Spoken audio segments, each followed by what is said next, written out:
অস্বস্তিকর গরমে শরীরে ঘামতে থাকে এবং আমাদের শরীরের যেসব জায়গায় ঘাম জমে থাকে সেসব জায়গায় ব্যাকটেরিয়া আক্রমণ শুরু করে এবং এই ব্যাকটেরিয়ার আক্রমণ থেকে শরীরের বিভিন্ন জায়গা থেকে ঘামের দুর্গন্ধ তৈরি হয়।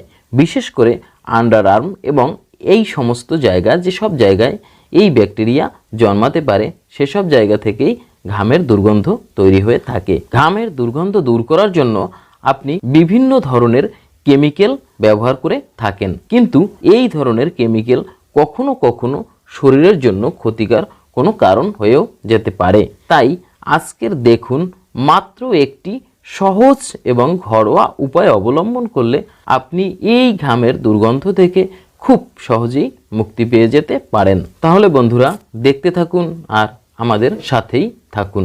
এই উপকরণটি তৈরি করার জন্য আমরা প্রথমেই নিয়ে নেব বেকিং সোডা অথবা খাবার সোডা। বেকিং সোডা আমরা একটি পাত্রে প্রথমেই নিয়ে নিলাম।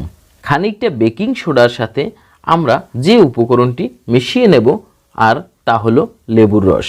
লেবুর রসে থাকা ভিটামিন সি যে কোনো ধরনের ব্যাকটেরিয়া ধ্বংস করার জন্য দুর্দান্ত কার্যকর একটি পদ্ধতি এবং এটা ব্যাকটেরিয়া আক্রান্ত ক্ষত সারাতেও খুবই দুর্দান্ত কাজ করে থাকে।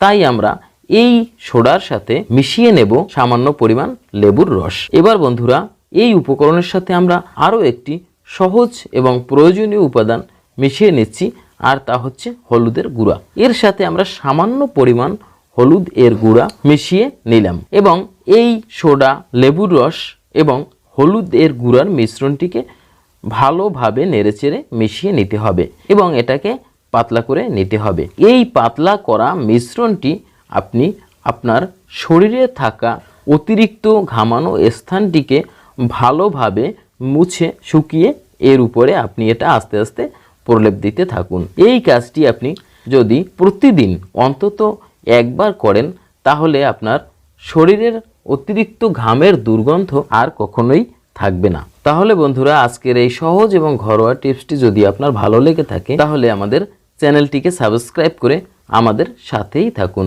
ভালো থাকুন, সুস্থ থাকুন প্রতিদিন, এই প্রত্যাশায় আজকের এই পর্যন্ত।